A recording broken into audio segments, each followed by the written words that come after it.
K7 family మెంబర్స్కి నమస్కారం. నేను తోటకూర రఘు.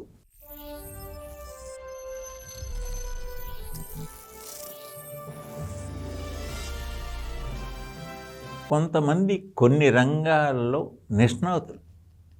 అంటే వాళ్ళు ఒక విషయాన్ని చెప్పటంలో కానీ, విశదీకరించటంలో కానీ, అంటే వాళ్ళకి చెప్తే దానికి ఒక వాల్యూ ఉంటుంది.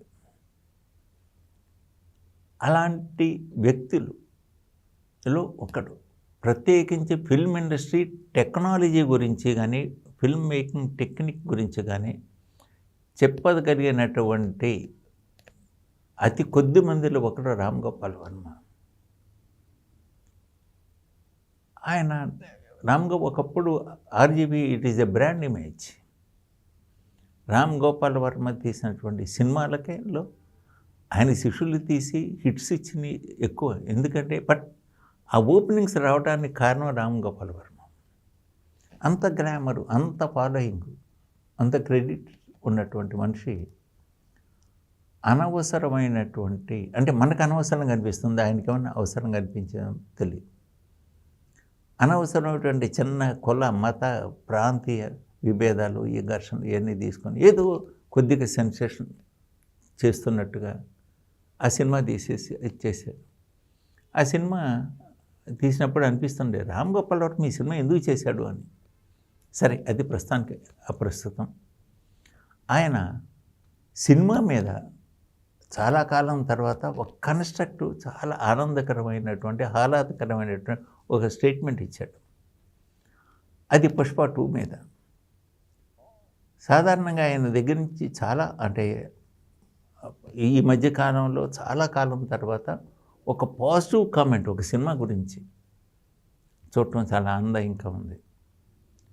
ఆయన దాని యొక్క అది ఇండియన్ సినిమా, అది నేషనల్, అది మార్కెట్ ఉన్నటువంటి సినిమా అని చెప్పేసి బన్నీని కానీ, ఆ టెక్నికల్ టీమ్ని కానీ చాలా ప్రశంసించాడు. It is a notable point.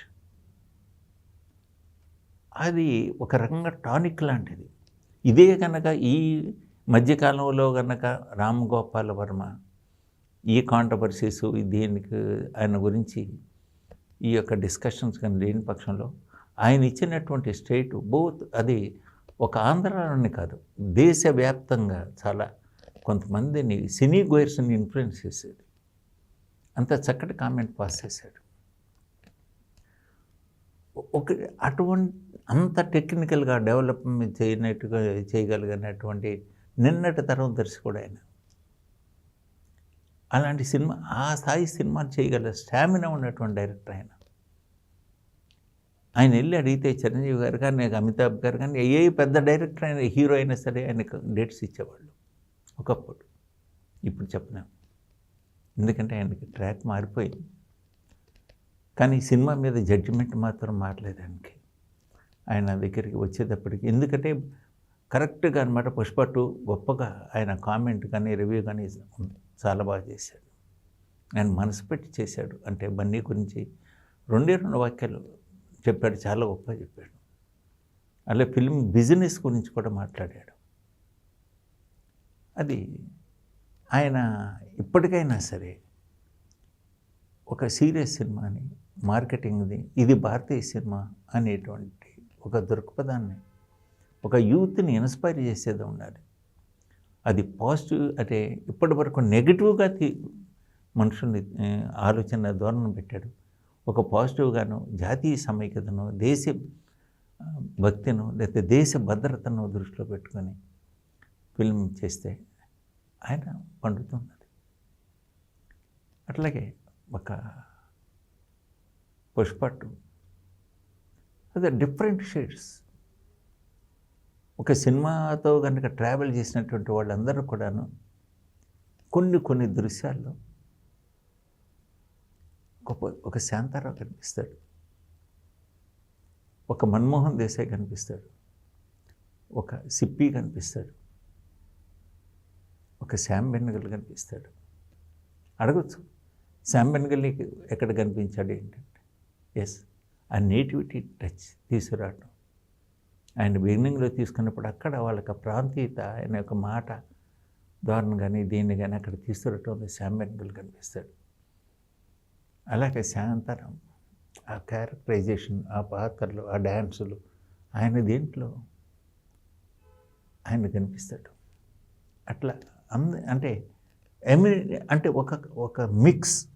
అరే ఎంతమంది జీనియస్ని ఏ సన్నివేశంలో అనేది ఒక్కొక్క ఎపిసోడ్ ఈ యొక్క ఆస్పెక్ట్లో తీసుకుంటే దీనికి ఈయన ఇది శాంతారాంలా ఊహించాడే, శాంతారాంలాగా ట్రీట్మెంట్ తీశాడు అన్నంత లెవెల్లో తీశాడు. ఓకే, ఆ సినిమా గురించి మళ్ళీ ఇంకోసారి మాట్లాడుకుందాం. కానీ yes, there is only one critic and one film maker, one mentor, that is Allu Aravind. ఈ సినిమా మీద హెవీ ఎక్స్పెక్టేషన్స్ పెరగటానికి అంటే సుకుమార్ గారు, లేకపోతే బన్నీ, లేకపోతే ప్రొడక్షన్ మైత్రి, మూవీ మేకర్స్, వీళ్ళందరూ కూడా లబ్ధ ప్రతిష్ఠులే. కానీ సినిమా చూసి బయటికి రాగానే అల్లు అరవింద్ గారు అనమాట వాటేసుకున్నాడు, హగ్ చేసుకున్నాడు బా అని చెప్పేస్తే ఆయన కొన్ని విజువల్స్ చూశాను. ఆయన ఫేస్లో ఉన్నటువంటి ఫీలింగ్స్ చూసిన తర్వాత అనిపించింది, yes it is going to hit అని.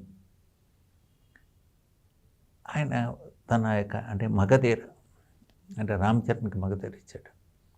విజయ్ దేవరకొండ అన్నమాట ఇది మన రష్మిక దీంతో సినిమా ఇచ్చాడు. అన్ని గీత గోవిందం. అట్లా ఆయన తీసిన ప్రతి సినిమా ప్రతి హీరోకి లైఫ్ అయింది. మనం రాజమౌళిని చెప్పుకుంటాం డైరెక్ట్గా ఆయన తీసిన ప్రతి సినిమాని ఇట్లాగా తీసిందని. బట్ ఫిల్మ్ మేకర్గా, ప్రొడ్యూసర్గా దాదాపుగా ఆ స్థాయిలో అన్ని హిట్స్ ఇచ్చింది మాత్రం ఈయనే, అల్లు అరవింద్. ఎస్, నేను ఆ రోజున అనుకున్నాను అన్నమాట, పుష్ప అంటే ఆయన హగ్ చేసుకొని ఆ యొక్క చిన్న ఆ క్లిప్పింగ్ చూసిన తర్వాత it is going to hit the box office అని. చూద్దాం. ఇక పుష్ప 2 అయిపోయింది.